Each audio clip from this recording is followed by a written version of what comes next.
crimson monads of the deep, the flying fish with fitful leap, Acai palms of matchless grace, the giant in the vine's embrace. These were his books while journeying on to read the unknown Amazon. H.W. Longfellow. Welcome to this week's episode of Warfare, Advancement, and Revisionism. My name is Preston Floyd, and as always, I'm your host. I'd like to thank everyone for joining me this week. I appreciate it. If you're a newcomer, welcome. I hope you'll enjoy this episode and you'll decide to peruse our backlog. And for any returning listeners, thank you guys as always. Your continued support means a lot. I also want to welcome everyone back from my week off. I took last week off for Memorial Day, and I appreciate you guys for your patience on that one. But we're ready to get back in the swing of things. This week we will be moving on to discuss kind of the eastern half of South America. This will probably take an episode or two. And then we'll be done with Season 4, finally. This has been a very long season. And then, of course, like I've mentioned the last couple of episodes, I'm going to be kind of restructuring how these are organized. But I'll go into more detail on that later. And this covers the years between 6 and 4000 BC, BCE, whichever of those two dating systems you prefer. And we will begin by, basically the areas that are kind of going to be covered are the Guianas, which is the country of Suriname, Guyana.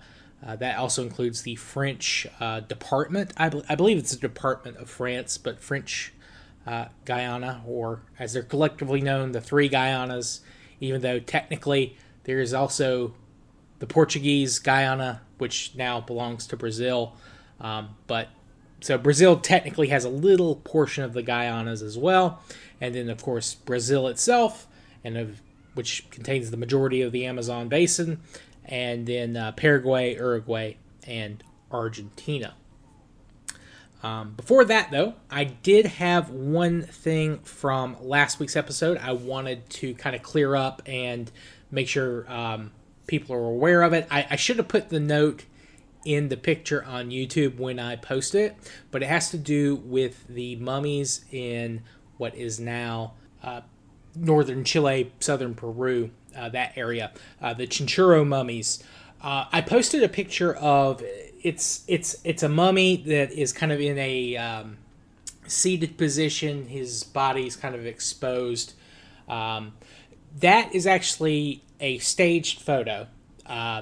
Those are actually not Chinchorro mummies remains.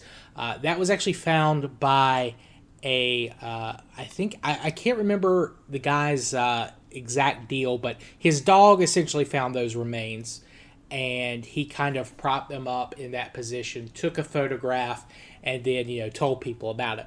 Now that mummy is actually not Chinchorro, like I said. It's actually from about I think like 1,000 years after the Chinchorro peoples stopped mummification, or that cultural practice died out. It's around 1,000 years after that. But it does show kind of what a natural mummy in that environment with very little prep work would look like. So I thought it was a good example. But I did include actual, black mummy Chinchorro work that they did. So those are real, those are accurate. But that's a famous photo as well. But that is actually a stage photo. I should have put that in the description on YouTube. I didn't. That's my bad. But that is kind of, what would happen if someone's remains were just out there. And of course, that individual, unfortunately, did pass away, kind of, at least as far as we can tell, and on his own, and no one found him or no one came back for him. So just make of that. Just make note of that. I wanted you guys to be aware. But it's a very metal looking photo, so I thought it was pretty good to include. Now, let's go ahead and move on to our next section of South America that will be covered. Oh, also, there's kind of like a little sports field beside my apartment, and there are some kids out there playing soccer right now. So, or excuse me, football for my the rest of the world that may be listening. So if you hear kids screaming in the background, that's what that is. But I'll try and get that compressed, but we'll see if that works.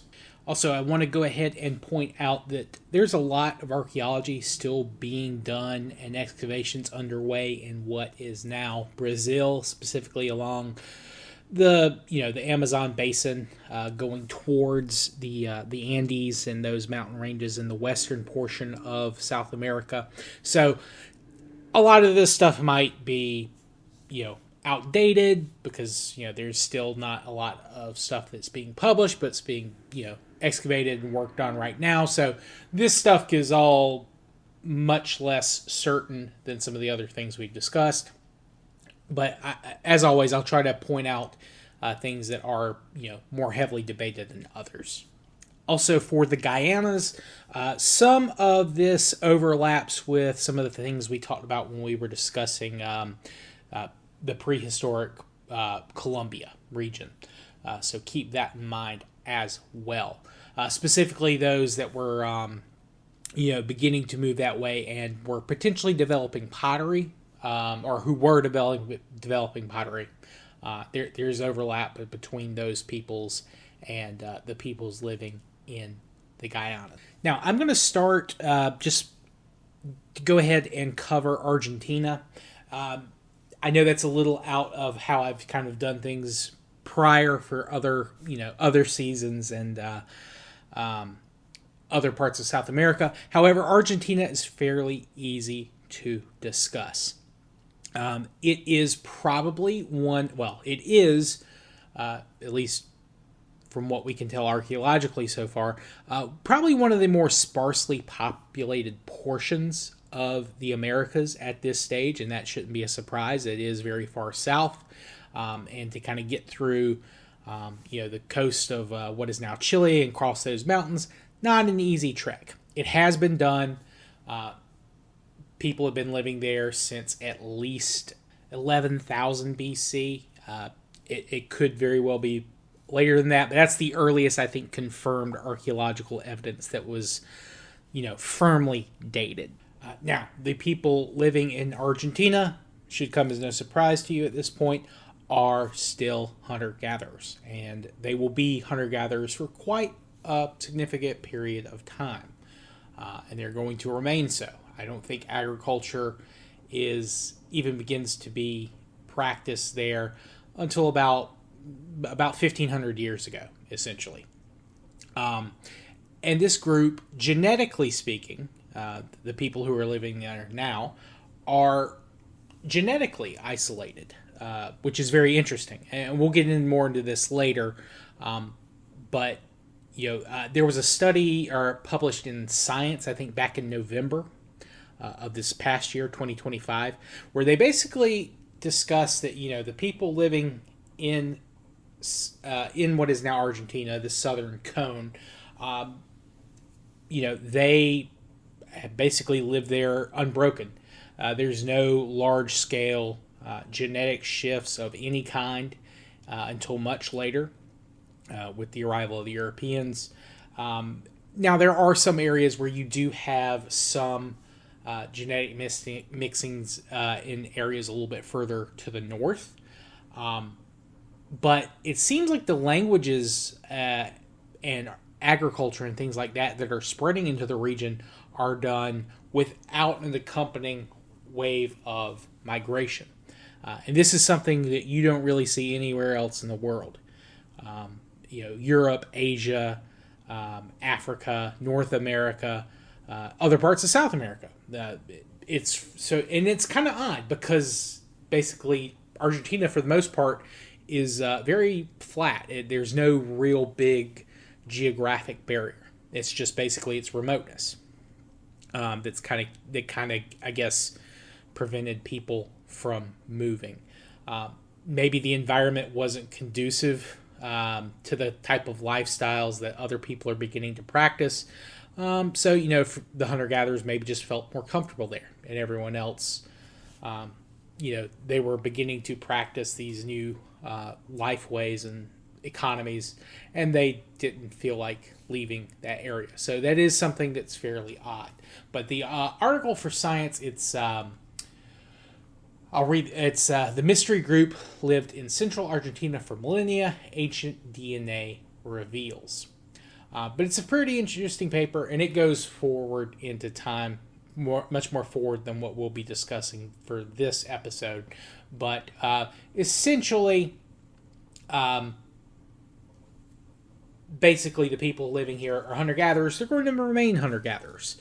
That's not to say, that they're not developing culturally or anything like that. They actually have some very impressive art and carvings as we go forward. Unfortunately, a lot of the pictures that I saw are from a later period, but they do really intricate carvings on bone and things like that that I'm looking forward to covering. But these peoples in Argentina, they are living a very traditional hunter-gatherer lifestyles. Small communities, various family bands coming together at various times, reaffirming old ties, all that kind of stuff. Now, eventually agriculture will arrive, but that's not going to take place for, again, quite a while. But with the arrival of agriculture, it also will introduce new languages that are related to languages further to the north that we'll be discussing here shortly, at least in brief. So there's unfortunately not much to kind of, that stands out about Argentina or the people living in what is now Argentina at this time period. Now, again, that's not to say they're not important. That's not to say that they don't have a culture or anything like that. Unfortunately, it just doesn't show up that well compared to other Neolithic societies at this period because, like we've discussed, small hunter-gatherer bands are much harder to trace, archaeologically speaking, just due to the type of materials they're using, how they're living, all that kind of stuff. But it is interesting because, again, Argentina is fairly flat, pretty much a giant plain, essentially. So there's really no geographic barriers that are preventing these people from leaving or preventing other people from moving in. They're just, for whatever reason, they're just isolated. And again, you kind of see that in South America more than anywhere else in the world, where these large-scale migrations, changing genetics and all that kind of stuff, that you see in other parts of the world don't really happen here. And I'm really not sure why. And I'm going to have to think on that and read a little bit more about it. But there is one factor that is maybe part of this reason that this is happening. And I can't say for sure because it's kind of hard to kind of nail down because it doesn't appear to affect the population at all. The population in this region does not go down because of this event. But starting around 4000 BC, there's going to be about a 2,000 year period where the climate in what is now Argentina is much more dry and arid. Now, it doesn't become a desert by any stretch, but it's not going to be conducive for things like agriculture. But it doesn't really appear to have affected the human population. Now, they're probably having to change, certain amounts of foods in their diets. They're probably having to, eat more meat as opposed to more gathered things, or vice versa, or certain types of plants are going to be more available than certain other types of plants. But it doesn't seem to have affected them at all, at least in terms of, overall population and longevity. So that is also something interesting. But again, that's something we've seen in other, hunter-gatherer societies that we've talked about. They're very much able to roll with the punches. But it is odd that they didn't try to leave to somewhere that might be more fertile or less harsh. So they must have had some type of deep, well, I don't know if deep's the right word, but they must have had some type of tie to the land or to the area that kind of, kept them there. And what that is, unfortunately, we haven't been able to find any evidence of in the archaeological record. But yeah, so there's about to be a 2,000 year period here where things are much different than it has been during the time frame of people arriving into this region and then populating it. But that article is also written by an Andrew Curry. And I'll try to remember to post a link in the episode description. So apologies to my Argentinian listeners. I think I've got 2 of you. Nothing against Argentina. There's just not much that stands out. There's no big one archaeological site to go over. I just figured I'd cover Argentina and go ahead and get that out of the way for this season. But we will be back. I will have some art for you guys, I think next season, that can be dated to this time frame. And then we'll kind of go from there.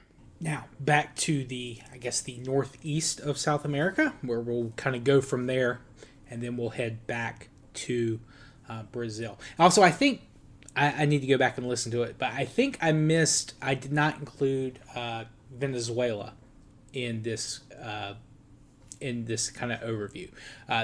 Parts of Venezuela are also considered the Guianas, or in the Guyana region.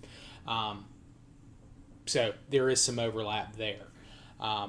In fact, it is widely believed that the first people to get into this part did come from the Orinoco River Valley. That's how humans entered into this region, and then from there they got to the other rivers that are part of the Amazon basin, and then they went down that way.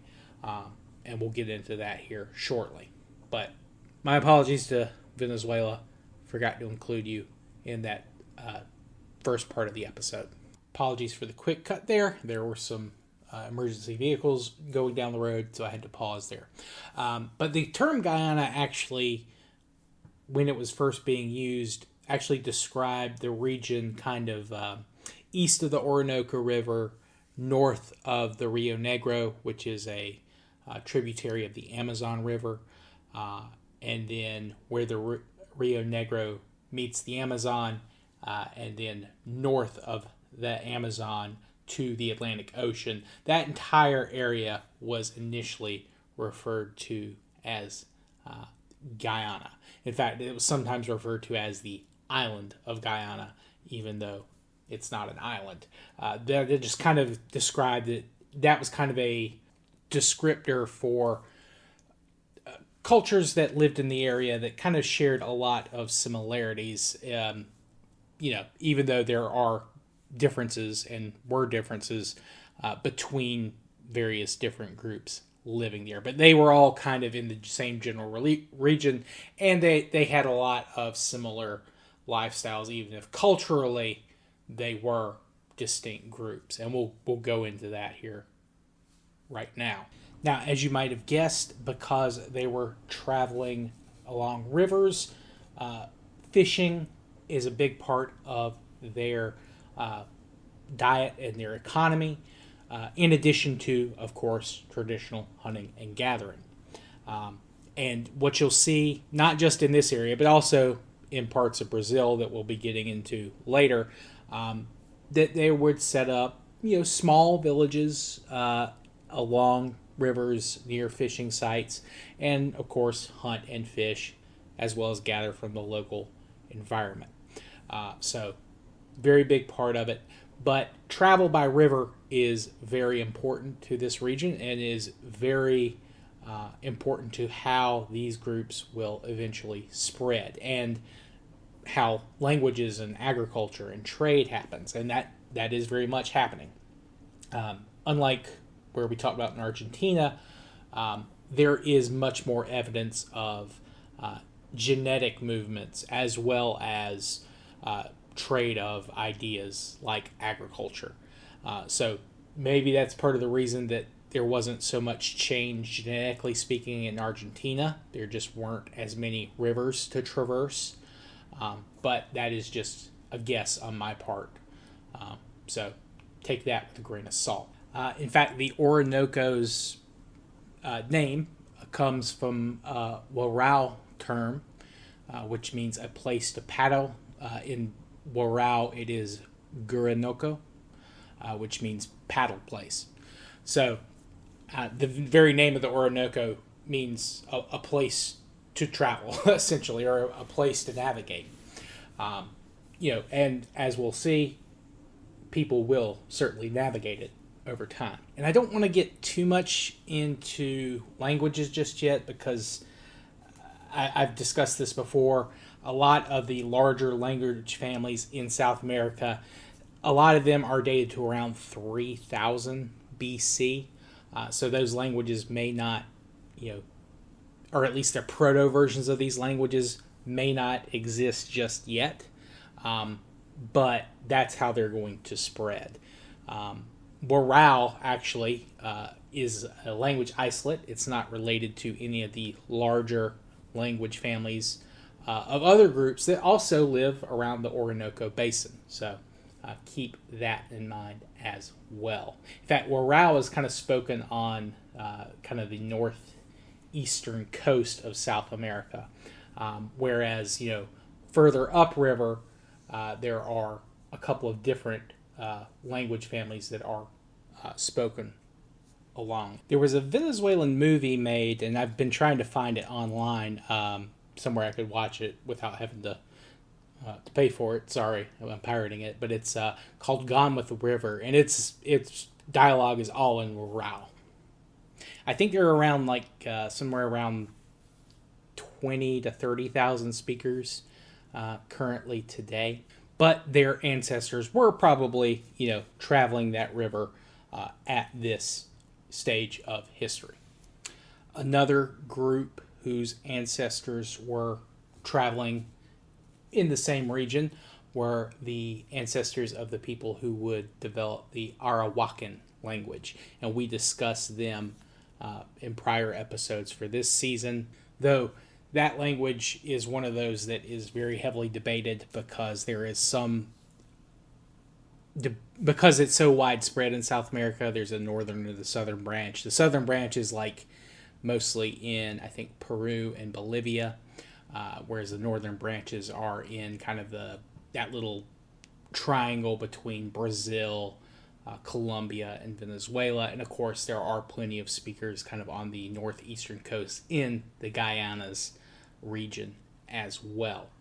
And there are some thoughts that maybe this one's heavily debated because there are some thoughts that this took place over thousands of years. Other people think it's a much younger language that just kind of became a lingua franca for trade, and it spread that way. We'll get into that in the future, but those people's ancestors are also living in this region. You also have the ancestors of the Carib-speaking peoples and the Tupi-speaking peoples. Again, we're getting ahead of ourselves, or I'm getting ahead of myself a little bit. There is also theories that kind of group Carib, Tupi, and another language family called Macro J, or J. I'm not quite sure how it's pronounced, but it's just Macro J-E.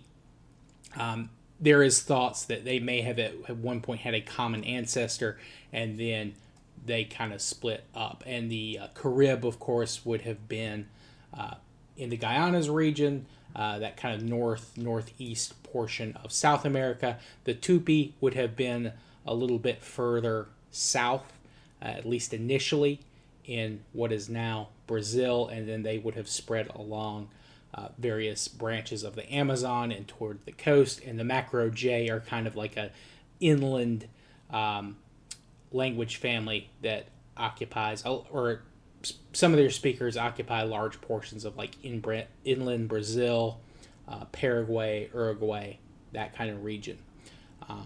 But I'll put a map. But that's a new proposal. That one's still being debated.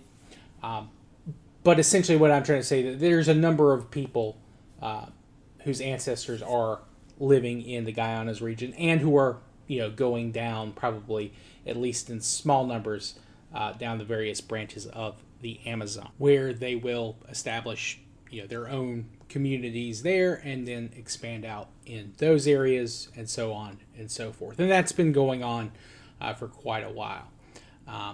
Now, also, Trinidad and Tobago, the two islands kind of off to the north of what is now Venezuela, those peoples are also, well, they've actually been living there, at least seasonally, and by this point, they're probably permanently occupying them. And eventually, some people from there will navigate to other parts of the Caribbean. We discussed that. However, that wave of migration will not happen until a later season. At least that we've been able to determine. Who knows, that might be overturned. They might find longer evidence of that, but again, due to the environment of the Caribbean and how people are traveling there, a lot of artifacts, if they existed from that time period, have probably disintegrated. And that's going to be kind of a theme in this region, the relation between the peoples living in the Guianas and the peoples living in the Caribbean, because that's where a major wave of migration takes place. And the peoples living along the kind of northeast coast of South America are culturally going to be much closer to the peoples living in the Caribbean islands. They're kind of going to be facing that direction. They're going to be facing towards the sea as opposed to further inland and upriver. Though they do have interactions with their neighbors to the south, and there's definitely trade links and things like that. But they're separate cultural regions. At least that's what will develop. Another big theme that's going to kind of come out of this is the relationships between the various ethno-linguistic groups that occupy the Guianas and also occupy the Caribbean. And that's a process that will begin kind of at the end point of the season, right around 4000 BC. More and more people from South America are going to begin to sail north into the Caribbean Sea and occupy those islands, eventually reaching areas that have been occupied already by people from Central America. Now, when do those settlements become permanent? I don't think that'll quite happen just yet. That kind of happens in a second wave of migration that begins right around 1000 BC or so. And those groups will be much more technologically advanced. They'll be carrying with them ceramics, and they will also have agriculture. But we'll get more into that later. The peoples that are beginning to move into the Caribbean from the Guianas at this point are still hunter-gatherer fishers. But again, I'm sure there are constant trade leaks. It's just that the trade happening is probably mostly just for raw materials, at least at this earlier stage. And I think that will probably do us here for this week. Next week we'll be back and we'll be discussing sites in Brazil, the peoples living there. Very similar in terms of lifestyle to the peoples living in the Guianas, small hunting-gathering villages. But there is going to be an added element with the development of pottery in that region, and when that happens specifically.